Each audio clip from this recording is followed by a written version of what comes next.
Hello, this is part 2 of Eagle versus Frog, a 3-part audio series where I impart tales of my stand-up comedy performances. In part 1, I told you of my first forays into stand-up comedy, which took place in a very gladiatorial atmosphere, the King Gong comedy competition in Manchester, where if the crowd don't like you, they are encouraged to hector you. They're encouraged to abuse you and heckle you and to hold up red cards, which will dismiss you from the stage. You have 5 minutes to do your comedy, but if the audience don't like it, they will dismiss you. The first time I did it was in 2014. I made 3 minutes 38 seconds, but the crowd were restless and the crowd wanted blood and they carded me off. The second time I did it was February 2015. I made it to 3 minutes 59 before I was carded off. Out of nerves, out of fear, I didn't really do anything in 2016, but come 2017, I was determined to try again. I was all ready to do the King Gong comedy competition, but then, right at the last minute,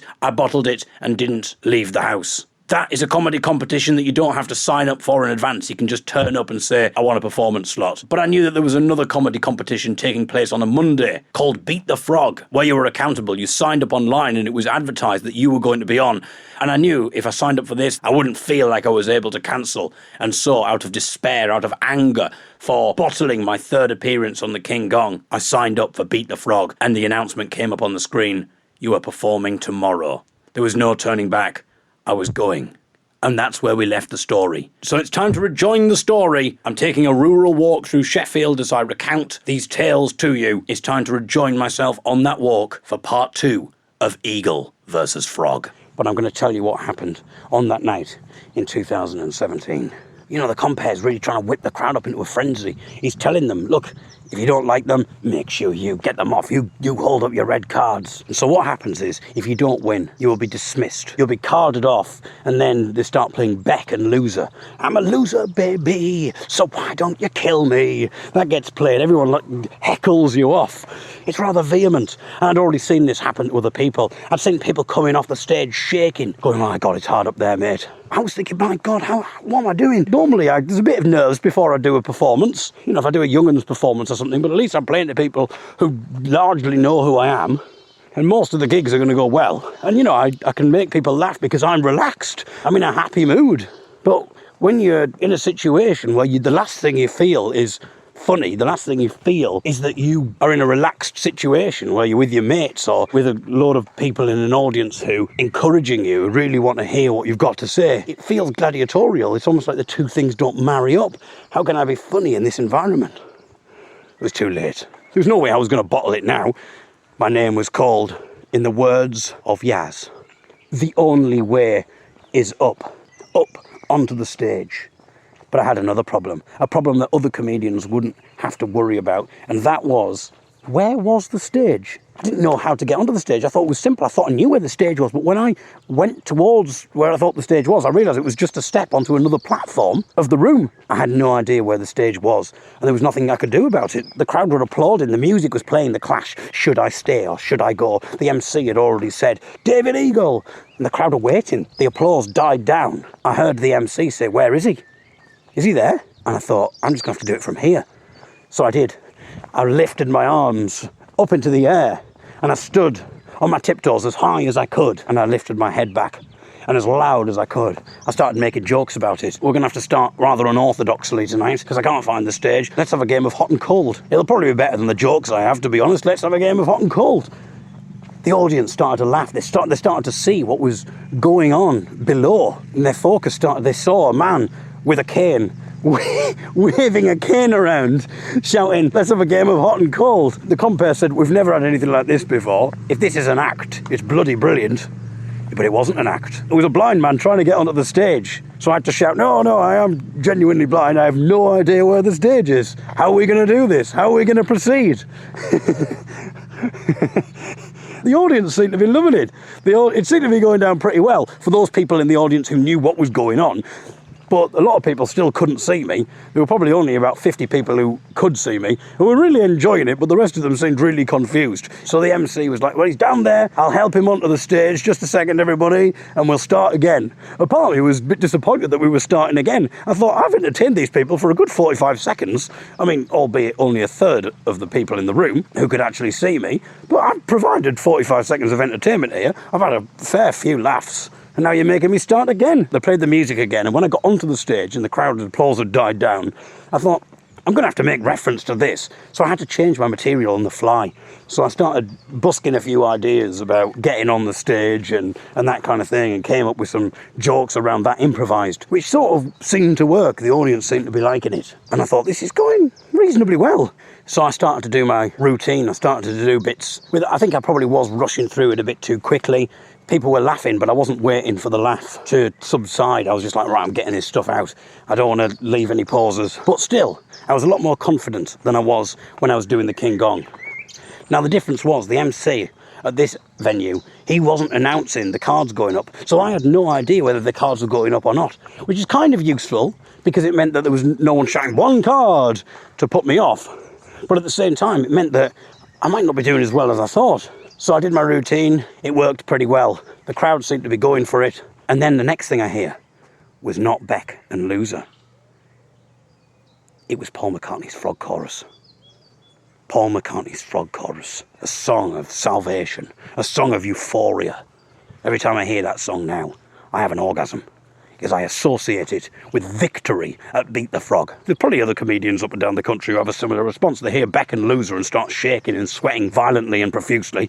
They suddenly hear the Frog Chorus and they're like, oh God, their heart starts racing, they get all excited. It reminds them of glorious times. I mean, fortunately, you very rarely hear Paul McCartney's Frog Chorus on the radio, but I do tend to listen to BBC One Extra just to make sure. I don't want to be listening to the radio and there's people around me and the Frog Chorus comes on and I have an embarrassing accident out of excitement. So BBC One Extra is my friend, unless of course someone happens to release a dubstep version of the Frog Chorus, in which case it might creep up on me unexpectedly. Anyway, the fact of the matter is, the Frog Chorus is the tune that is played to victory. And I probably got the best response of the night. Maybe, I would probably say that I got the best response of that night.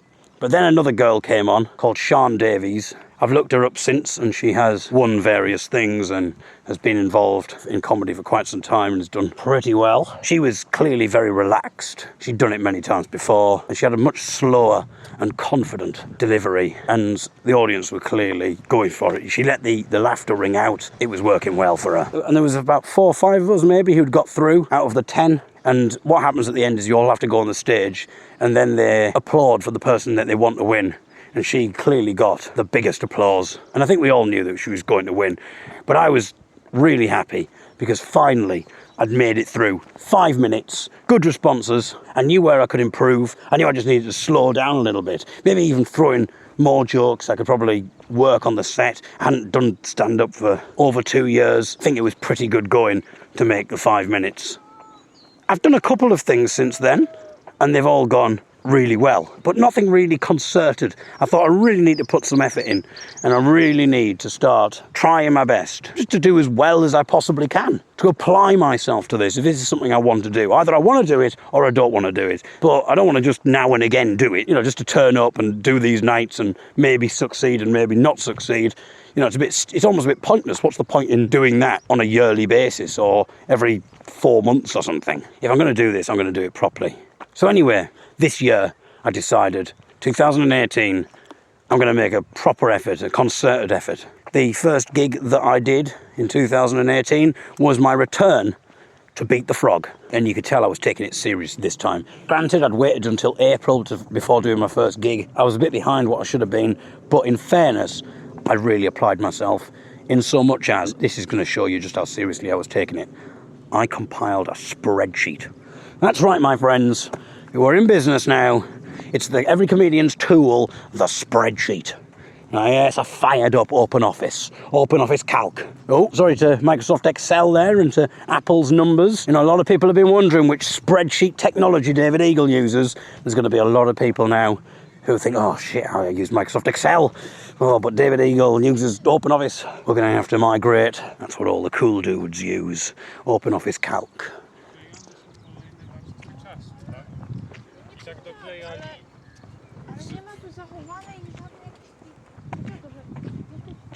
Okay.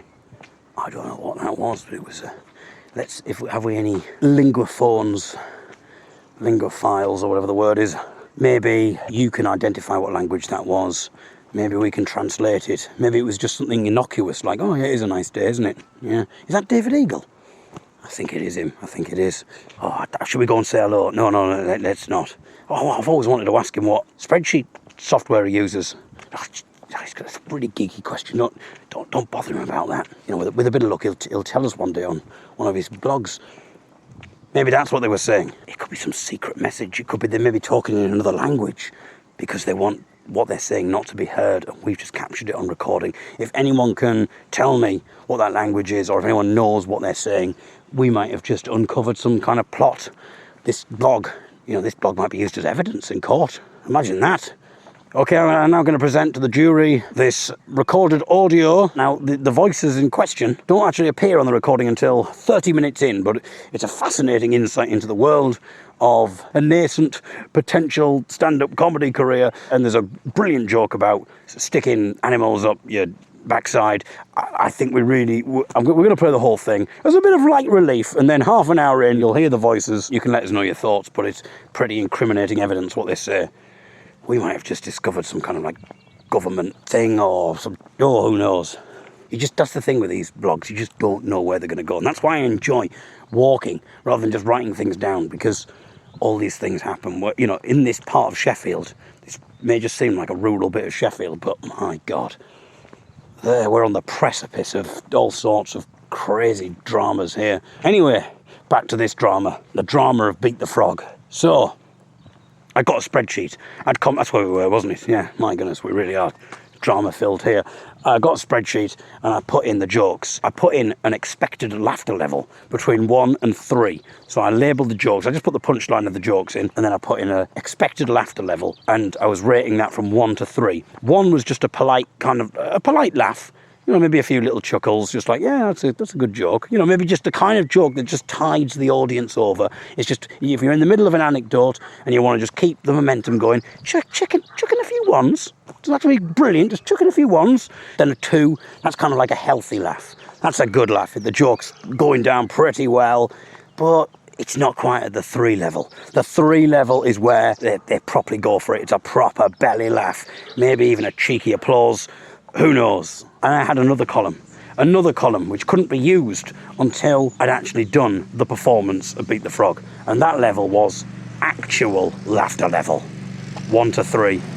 It's all right. It's all very well and good me saying what I expect and putting it in my spreadsheet, but comedy isn't done solely by spreadsheet. I know. You can have that for free. I should start up a comedy course. It's not, you can't just do a comedy routine by a spreadsheet. You've got to go out there and perform it. And it's, there's no good. If the audience aren't getting it, I can't berate the crowd and go, I think you'll find that in my OpenOffice Calc spreadsheet, that joke actually had a laughter level of 3, and you have but given it not even a 1. You've not even graced it with a 1. You've completely messed up the algorithm. I've done this joke many times before. I've put it into my spreadsheet. This joke has got a 3 a couple of times. You've completely messed up the algorithm now. You've completely messed up my average score. Well, thank you very much. The spreadsheet is very much an ancillary part of the proceedings. I don't want you to think that I live and die by the spreadsheet. So, the moment comes. It's April the 30th, 2018. It's my second appearance at the Beat the Frog comedy competition in Manchester. What will happen? We shall find out tomorrow, but that's where we'll leave the story today. Part 3 of Eagle versus Frog coming tomorrow, and we'll discover what happened at that Beat the Frog night last week.